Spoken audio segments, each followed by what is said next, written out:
time he locked me in containers with his shipment of kids. There were kids in there that didn't speak English.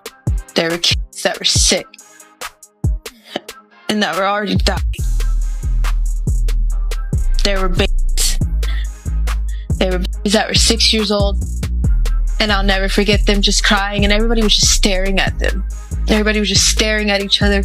Nobody knew whether or not to move. Ritualistic behaviors, the drugging, putting girls in a suitcase. Talking about the victims that are still going through this right now with other people who are running to cover and deleting their social medias. Pink, Megan Fox, Tyra Banks, Steve Harvey. There are 3-4 years that people take pride in sticking bars of children. I don't think people are going to be able to stomach the fact that people tie 2, 3, 4, 5-year-olds into horse stables and have horses and dogs them, and then they get off on that. I don't think people are going to be able to stomach the fact that people hang children upside down in satanic ritual meetings, and they literally hang them. Literally, by metal prongs, they hang them to get blood dripping out of them, and people go up under and like you're under a rainfall to take their blood. To feed us. And I remember it because when you have to do say what? orders, jobs like that, you don't eat. You're not allowed to eat. You actually have to starve yourself, because when you have to do those type of jobs, you can't eat because you will throw up. Really? If you are doing, or if you are a guy doing it, you will shit everywhere. Get pressured, attacked, harassed, stalked, and hunted down for your own information. You get abused and re-victimized again by people who wanted to argue a back and forth this week like that fucking mattered. Okay, you had Stu Peters and Timothy Charles Homestead going back and forth, and nobody has even bothered. Not that I give a damn, and not that I understand that you guys are gonna be that selfish, but nobody has bothered to apologize for all the hell that has happened. But you guys were arguing back and forth, and in that meantime, we lost our home. You don't believe me? Here you go. What once was a full house, we were still paying rent on our house. What we were doing this whole time was moving everything, because our house is gone. Our house is gone. This is the price. This is the price of speaking out. What was our beautiful 3-bedroom acre home on 21225 Standing Rock Avenue, because everybody has the address, because organizations that were attached to Marx, Sawyer, and many other organizations decided to put out the address, my license plate to one of my cars, and many other of my shit. So here you go. You can have it, right? Because this is what happens when you speak out. This is what happens when you tell all the truth. This is what happens when you decided to stand up for the children, and when you understand that survivors don't just get to do a seminar, and when you understand that survivors don't just get to just be and then show up somewhere and talk and monetize every fucking thing that they're saying. When you realize that shit is bull, then you will understand. Look at the tactics and pay attention. Pay attention. I'm still not asking you for a damn thing but to wake up. I'm not asking you for a damn thing but just to get outside. I don't give a damn about money, numbers on my platforms. You can fucking have all of it. You took everything. The only thing that I give a shit about right now is the fact that there is a baby in the way. There's babies in the way. There are people that I love that I can't get out of the way. What am I supposed to do when the people in the authority that you're supposed to go to, you can't go to them? Like Jay-Z and Pusha T, they made their living killing our people. So how the fuck they gonna stand up for our people? You know what I'm saying? But we forget that because we love Jay-Z's music so much. We love Pusha's music so much, right? But you think they would ever, Beyonce had the best fit for somebody else? Yeah. You know what I'm saying? You think they would ever tell the truth? No, if they told the truth, they didn't go to jail. You know what I'm saying? So you have liars Man. Liars are now the face of our. I think it is highly offensive for people who are smart enough to really know what's happening. Look, y'all talk all that about R. Kelly. Beyonce was on that island where they was kids. Damn!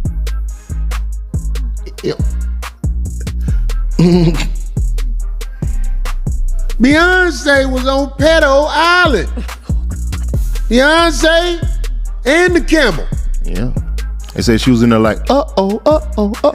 Right. I hope I can go see her again. She was singing and look. If you like it, put your mouth on it. This is what I'm saying. It's like you give her a pass. You give her a pass. She can have a concert and everything after she's a known participant on Pedo Island. It's like people want to dismiss it. That's why you can't tell me nothing about what the media say about nobody. Yeah, exactly. Because the media is going to make a bad guy out of whoever they want to be the bad guy. Now, even though Denzel was also mentioned in that affidavit, it seems like he and Jay-Z may not be as cool as they were in the past. The first thing he told me to do is get plastic surgery. I'm not insecure because I would have got plastic surgery. If people make it, they all can turn around and thank Beyonce because that's it. And enough is enough.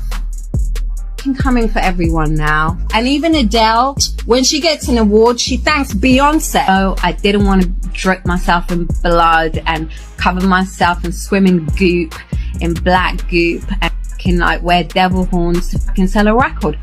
Fuck that. Or be a witch, or be that, all of that. That they don't, get on them for and worry about. Quinceañeras, yeah. So, there's something to help you understand it a little bit of everywhere. Again, people know the buzzwords. They know about MK Ultra. They know about now the fact of the ID and that you have to split somebody's brain. But what they don't understand is how all that stuff takes place, and nobody talks about how to live with it. Carter is a survivor of SRA, Mary Kate Ultra, and human transplant. There were multiple CPS reports from her biological home. There were a bunch of them in a short period of time. Almost all of the siblings were named in each one. There was enough reports from the kids to be able to follow up. And nobody. What if the crazy conspiracy theorist everyone laughed at was telling the truth all along? For years, Ally Carter has been dismissed, mocked, and labeled unstable for claiming that some of Hollywood's most powerful names were involved in underground rituals, trafficking rings, and unspeakable abuse. She said children were locked away. She said celebrities attended secret parties. She said there were tunnels, affidavits, hard drives full of evidence. And nobody believed her. But now, with newly surfaced Epstein documents sending shockwaves through the industry, people are starting to ask a question they never wanted to consider before. What if Ally wasn't lying? Because the names she mentioned, they aren't random. We're talking about figures linked to moguls like Jay-Z, icons like Beyonce, Oscar-winning royalty like Denzel Washington, and power players tied to Sean Diddy Combs. And according to Ally, this goes far beyond scandal. This is systemic. So why did she suddenly disappear before she was set to testify? Why was her home allegedly destroyed? And why are some celebrities quietly distancing themselves while others are scrubbing their online presence? Because this story, it doesn't just expose alleged crimes. It exposes power. And that's where things get dangerous. What if the woman everyone called delusional was actually years ahead of the headlines? Long before court documents started trending and powerful names began making quiet exits from the spotlight, Ally Carter was sitting in front of a camera describing a world most people refuse to imagine. She claimed she was locked away as a child, confined in hidden spaces, surrounded by other kids who didn't even speak English, some of them sick, some of them terrified. She talked about elite gatherings, about being treated like an object at private parties where the rich and famous allegedly moved without consequences. At the time, people rolled their eyes. The story sounded too dark, too extreme, too unbelievable to be connected to Hollywood royalty. She was labeled unstable, hungry for attention, chasing clout. But then the Epstein files were unsealed, and suddenly the internet wasn't laughing anymore.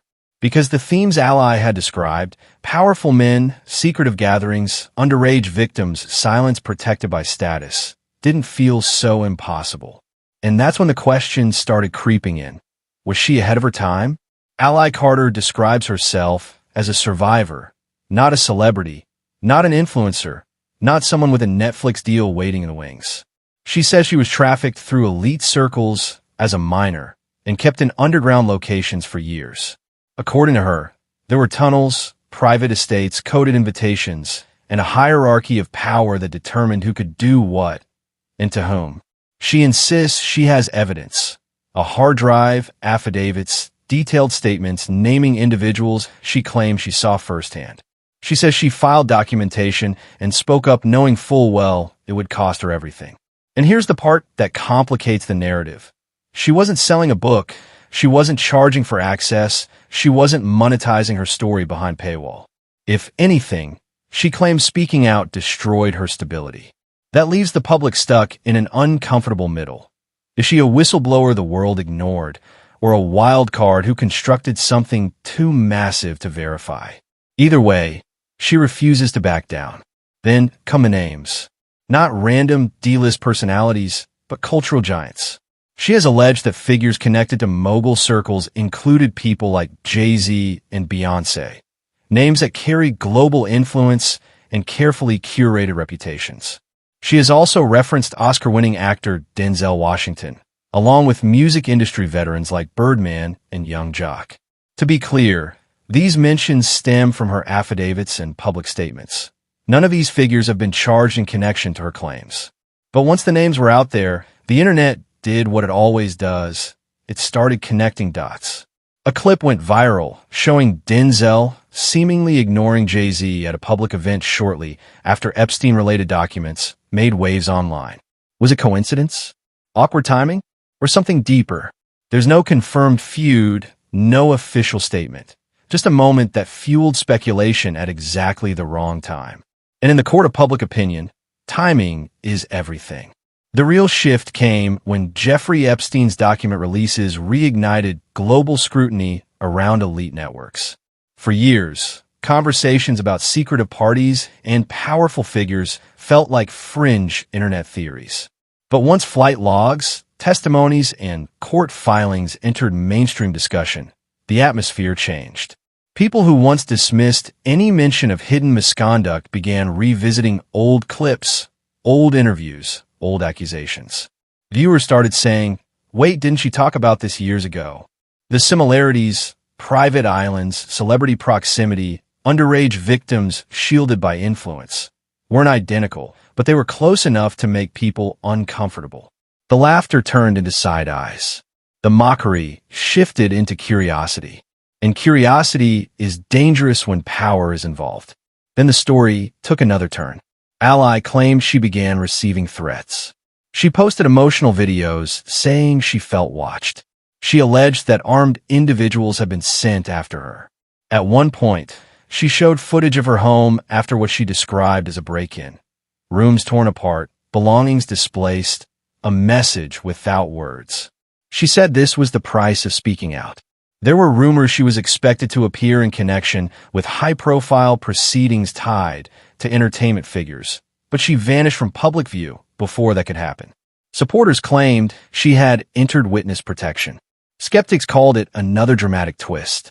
No official agency confirmed her status, but her sudden disappearance only amplified the mystery.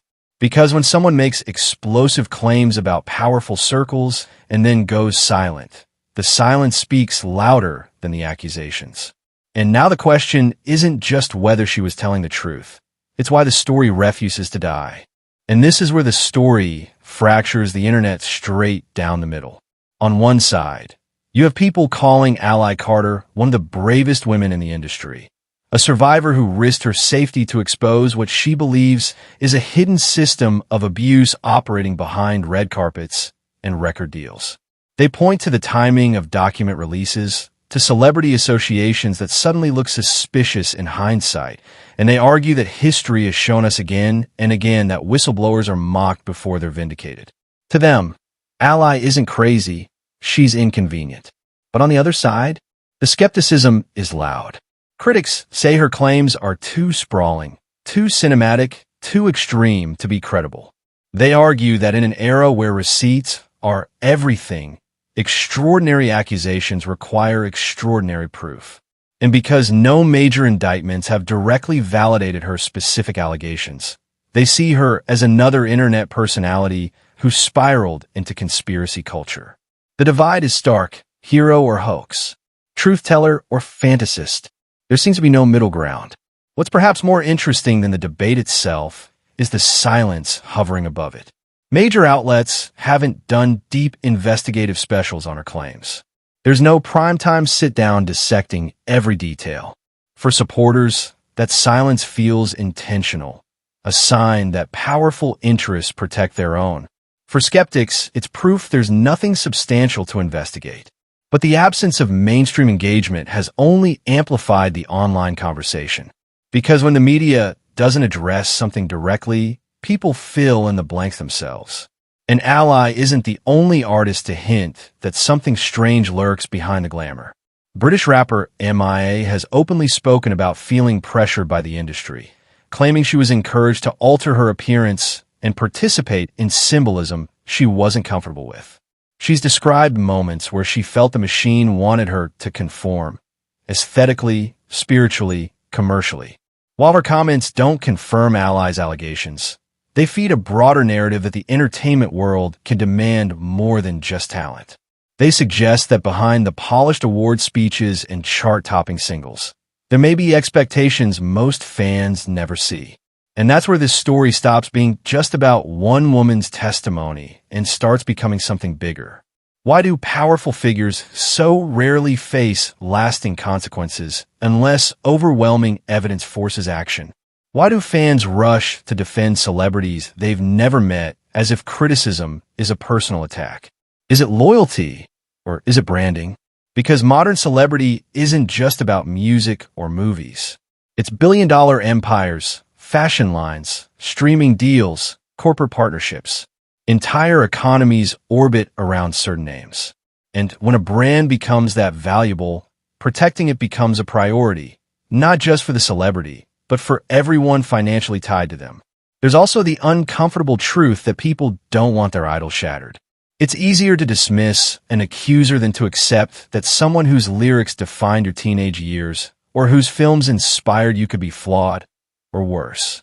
Cognitive dissonance is powerful. The same culture that demands accountability can also be fiercely protective when the accused sits on a cultural throne. We've seen it before. Denial first, outrage second, and only later, sometimes years later, reflection. So now we're left in this strange limbo. Supporters are waiting for the next document drop, the next leak, the next confirmation. Skeptics are waiting for concrete proof or a definitive debunking. And the celebrities named? Mostly quiet. No sweeping press conferences.